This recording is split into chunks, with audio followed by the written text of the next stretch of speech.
Bon, ma prochaine question, c'est toujours par rapport aux créations. Par exemple, si je prends la maladie, Mhm, quelque part, il y avait Cursal, je crois, qui avait dit que la maladie est une décision de l'esprit, mhm, que c'est pensé depuis l'esprit et ça agit maintenant sur le corps. Donc, mhm, ce n'est pas au niveau du corps que cela se passe. mhm.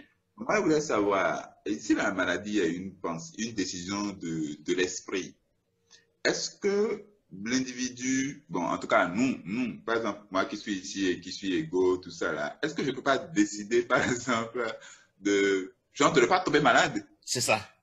Comme Oui, Jésus. oui, voilà. Comme Jésus ne c'est une tombait pas décision de malade. l'esprit, est-ce que c'est possible? C'est ça. Très belle question. Il faut d'abord savoir pourquoi tu te rends malade.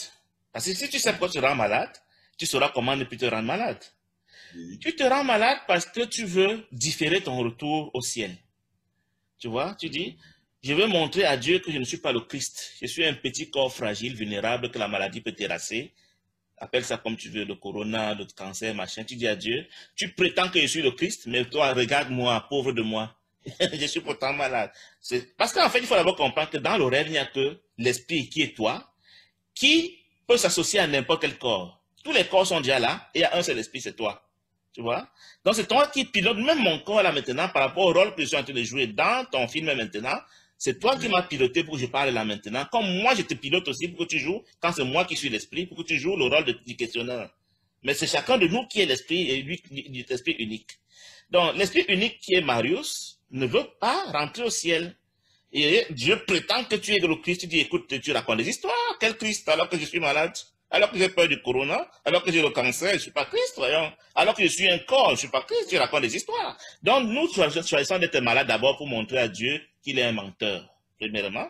Deuxièmement, ça nous permet donc de différer notre retour au ciel. Tant que je ne suis pas Christ, forcément, je diffère mon retour. Je prolonge mon rêve parce que c'est mon choix. Et troisièmement, maintenant, je me suis donc fait une culpabilité inconsciente dans mon esprit disant, j'ai offensé Dieu certainement, je ne suis pas bien. D'accord? mhm, Et cette culpabilité, je la brandis à Dieu pour dire, regarde-moi, je suis coupable, je suis indigne, je suis digne d'être ton fils, je suis coupable. Donc, j'entretiens cette culpabilité pour toujours montrer à Dieu que je ne suis pas le Christ. Cette culpabilité. Donc, la maladie vient en cinquième position comme argument. Cinquième position, je dis à Dieu, parce que je suis coupable, je mérite ta punition, mais je veux me punir moi-même d'abord. Pour que, si jamais tu m'attrapes même par hasard, parce que je ne veux pas que tu m'attrapes, tu saches que je me suis déjà auto-flagellé moi-même. Voilà tous ces arguments, j'ai signalé, c'était 4 ou 5, pour lesquels tu veux être malade. Et parfois même, quand tu es malade et qu'on te dit que le Saint-Esprit peut te guérir, tu as peur, tu dis non, pas moi, je ne suis pas digne de ça. En même temps, tu veux te guérir, en même temps, tu as peur de la guérison surnaturelle, comme on pourrait dire. oui, Et septième argument, si on peut le dire ainsi, tu as beau dire esprit, mais tu ne crois même pas que tu es un esprit. Dans ton inconscient, tu crois que tu es un corps. Du coup, tu ne peux pas jouer les pouvoirs de l'esprit pour donner les ordres au travers de ton esprit. Donc, comme dit Kenneth Wapnick, choisis de nouveau, choisis à nouveau. C'est d'abord de croire que tu es un corps, redeviens l'esprit, et tu verras comment le pouvoir de l'esprit sera agissant à la seconde. La preuve, quand tu vas décéder, Marius, toutes tes pensées vont s'exécuter à la seconde. Si par hasard, oui, tu te oui, retrouves par exemple en enfer, disons n'importe quoi, parce que tu croyais en enfer, l'enfer n'est pas éternel. Tu vas simplement mhm, répéter une petite phrase du genre Dieu est amour et non pas peur. En une seconde, tu vas ressortir de cette histoire. Si tu y penses. Les gens qui restent là-bas éternellement, c'est les gens à qui on a enseigné que l'enfer est éternel, ils ont accepté ça et ils y restent.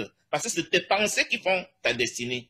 oui, Pour le moment, tu ne commandes pas ta destinée par ton esprit parce que tu ne crois même pas que tu es un esprit. oui. Le premier travail à faire, c'est un travail de retour à l'esprit, voir l'univers de la dimension spirituelle, être convaincu que tu es un esprit, et tant encore sur la terre comme Jésus, tu pourras donc dire non à la maladie et choisir ta destinée d'une manière consciente et ça marche immédiatement.